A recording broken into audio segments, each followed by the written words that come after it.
सिया और नीरज हंसते खिलखिलाते घर में प्रवेश करते हैं, जिसे देखते ही श्यामा जी नाराज हो गई और बोली, शर्म नहीं आती पौदानी बहू, जो मुंह खोल खी खी खी करते हुए अपने ससुराल में घूम रही है। घर में सास ससुर के अलावा दादी सास भी जिंदा है, कुछ तो लिहाज शर्म करो, या सब मायके में बेच कर आई हो। सिया वही डर के मारे ठिठक गई। उसे अपनी दादी सास का स्वभाव अच्छे से पता था, जो कि बहुत रूखा और गुस्से वाला था। उनके मुंह में जो आता सबके सामने बोल देती।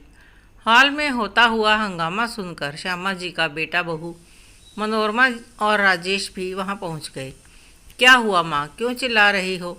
बच्चे हैं, जाने दो। सारी स्थिति समझकर राजेश जी बोले। तू चुप कर, मेरे बीच में ना बोला कर। तभी उनकी निगाहें बहू के हाथों पर चली गई। अरे बहुरिया, खानदानी जड़ाऊ कंगन कहाँ गए? तुमने मेरे दिए कंगन हाथ से उतारे तो उतारे कैसे? तुमसे ऐसे लापरवाही कैसे हो गई? बहू से अचानक से वह एकदम सवाल पूछा गया तो सिया बेचारी हड़बड़ा गई और कुछ जवाब नहीं दे पाई। बोलो बेटा, कहाँ हैं? बैग में रखे हैं। मुझे पता है काफ़ी भारी थे, इसलिए उतारे हैं ना। बोल बेटा, जल्दी कर और दादी को दिखा दे, वरना तू नहीं जानती क्या हंगामा हो जाएगा। अरे यह क्या जवाब देगी कि गहने अपनी माँ को देकर आई है। देखना, गहने इसके मायके में ही मिलेंगे। खूब जानती हूँ ऐसी चोरनियों को। यह कोई पहली बहू नहीं है। मेरे घर में मनोरमा ने भी ऐसे कई काले कारनामे किए हैं।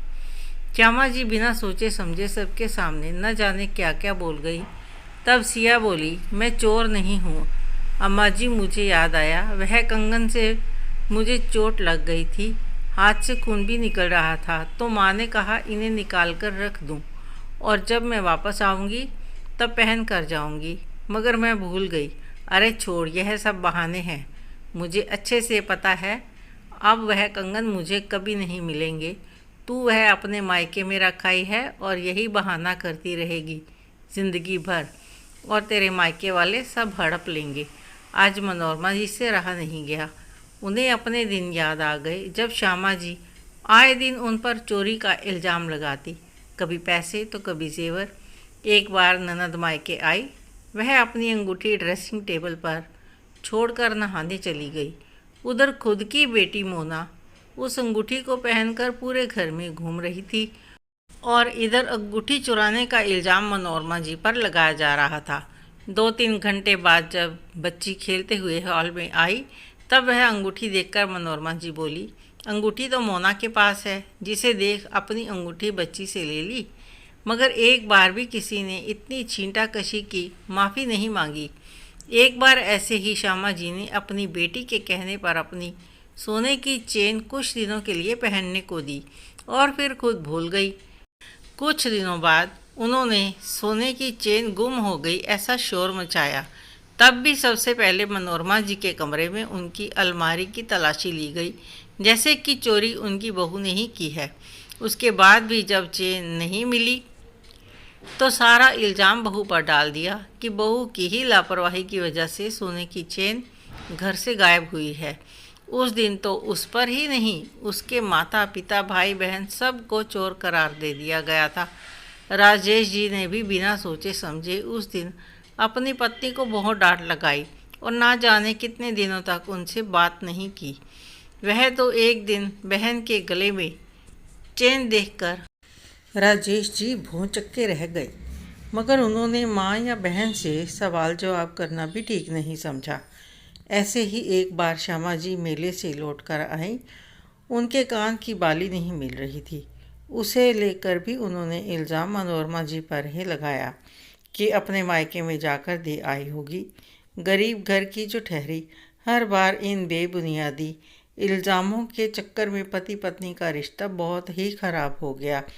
कभी भी राजेश ने अपनी पत्नी मनोरमा पर विश्वास ही नहीं किया। कभी उनके 150 रुपये भी गुम जाते तो वे एक ही बात कहते कि तुमने अपने मायके में पहुंचा दिए होंगे, जबकि उन्हें अच्छे से पता था कि ऐसा कुछ भी नहीं है। सोचने वाली बात है कि जब उन्हें 2-3 साल तक मायके ही नहीं जाने दिया जाता था, तो वह रुपया पैसा सोना चांदी मायके पहुंचाती तो कैसे और क्यों? हाँ, उनके मायके वाले गरीब ज़रूर थे मगर स्वाभिमानी बहुत थे। ऐसा काम करने की वह सोच भी नहीं सकते थे। मगर जब बाली मायके में दे आने का इल्ज़ाम लगा तो उसके पिताजी ने अपना एक खेत बेचकर वह बाली श्यामा जी को लाकर दी और ज़िंदगी भर झूठा इल्ज़ाम भी सहा कि देखा, बाली तो इसके मायके में ही निकली। आज सब कुछ सुनने के बाद मनोरमा जी बड़े गुस्से से बोली, अम्मा जी, मैंने पहले ही कहा था बहू को इतने भारी जेवर पहनाकर नहीं भेजते, लेकिन आपको ही शौक था अपनी शान और शौकत दिखाने का। अब बहू से गलती से कोई चीज़ वहाँ छूट गई तो आप उस पर इतने बुरे बुरे इल्ज़ाम लगा रहे हैं। देखिए अम्मा जी, जो आपने मेरे साथ किया वह मेरी बहू के साथ ना करें, क्योंकि ये आपकी नहीं मेरी बहू है और मैं इसके साथ हूँ और मुझे इस पर पूरा भरोसा है कि मेरी बहू ऐसा कोई काम नहीं करेगी जिससे मुझे इस पर कोई भी लांछन लगाना पड़े। अपनी सास की बात सुनकर सिया की आंखों से आंसू लगातार टपके जा रहे थे। तभी अचानक दरवाजे पर सिया के पिता और भाई राजू दिखाई दिए। तभी ससुर जी राजेश जी ने उन्हें अंदर आने को कहा। आप लोग अचानक? सिया बिटिया सोने के कंगन घर पर ही छोड़ गई थी। उसके जाने के बाद इसकी माँ को ध्यान आया तो उन्होंने हमें तुरंत बस में बैठाकर बोला कि अभी जाकर बिटिया के घर देकर आओ, कहीं कुछ ऊंच नीच ना हो जाए। वैसे मैं उन्हें समझा रहा था कि भले लोग हैं, अभी फ़ोन पर इत्तला कर देते हैं, बाद में आराम से 1-2 दिन में पहुंचा दूंगा। मगर वह नहीं मानी। माँ है ना, माँ को अपनी बेटी की बहुत चिंता रहती है। सिया के पिता अशोक जी हाथ जोड़कर बोले और एक पाउच में सारा सामान अपने समधी जी के हाथ में रख दिया। अरे अच्छे से देख लो सामान सही है या नहीं, कहीं नकली तो नहीं बनवा दिया। आज के ज़माने में किसी का भरोसा नहीं। और फिर यह तो असली सोने के जड़ाऊ गहने हैं। राजेश जी गुस्से में बोले, अम्मा अब तुम चुप करो, तुम्हें जो करना था तुमने कर दिया, जितने इल्ज़ाम लगाने थे लगा दिए। अब मैं किसी के बारे में भी एक शब्द नहीं सुनूंगा। आज पहली बार राजेश जी माँ के खिलाफ बोल पड़े, क्योंकि इतने सालों से उनकी पत्नी ऐसी ही मानसिक प्रताड़ना न जाने कितनी बार ही झेल चुकी है। आज बहू पर इसी तरह की बातें करने से उनकी माँ नहीं चूक रही। अगर आज नहीं बोला तो आगे भी न जाने कितनी गलत फहमियाँ पैदा होंगी और बहू को कटघरे में खड़ा कर दिया जाएगा और बेगुनाह होने के बावजूद भी उसे अगली गलती पर फिर से इसी तरह जलील किया जाएगा। इस तरह के आरोप प्रत्यारोपों को यही रोकना उचित है। इतने सालों बाद आज श्यामा जी को अपनी गलती का एहसास हुआ और वह चुपचाप वहाँ से चली गई। मनोरमा जी को भी आज बड़ी राहत मिली। उन्होंने 3 पीढ़ियों के बीच कड़ी बनकर अपनी सास को मनमानी करने से रोका और बहू के सम्मान की रक्षा की। अपने लिए न सही, कम से कम अपनी बहू के लिए तो आवाज़ उठाई। आज उसका स्वाभिमान बचा, कहीं ना कहीं अपना खोया स्वाभिमान भी वापस पाया और अपनी बहू को जलील होने से बचा लिया। आपको यह कहानी कैसी लगी कमेंट करके अवश्य बताएं। अच्छी लगी हो तो लाइक करें, शेयर करें, सब्सक्राइब अवश्य करें। धन्यवाद।